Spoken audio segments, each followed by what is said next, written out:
Disa nga problemet më të shpeshta të lëkurës që i hasim në klinikën tonë janë alergjitë ndryshme të cilat shfaqen tek qentë. Më të predispozuar janë racat për shembull siç është raca pitbull, sidomos pitbull blue nose, pastaj raca bichon frise, ku këta kur ushqehen me ushqime me bazë prezojmë të pulës apo të mishit të viçit dhe këto janë ushqime që mund të përmbajnë edhe grur, atëherë mund të nxit një reakcion alergjik ku kemi kruarje dhe disa nga shenjat përveç kruarjes mund të jenë kafshim i putrave, kafshim i qenit në pjesën e pasme të trupit,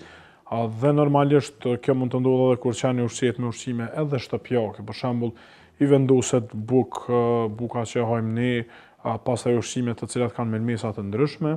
dhe te këta qenë shpesh na ka ndodhur që të vinë për shkak të dyshimeve që pronari kishte pasur që ndoshta qeni ka një problem me zgjebe sarkoptike apo ndonjë problem nga parazitët të tjerë të jashtëm, mirë po që është e vërteta, këto janë probleme që vinë pikërisht me bazë ushqimore dhe janë alergji ushqimore, ku me eliminimin e ushqimit i cili ka nxitur atë reakcion alergjik, normalisht që rregullohet çdo gjë dhe qeni vazhdon jetën e tij lumtur.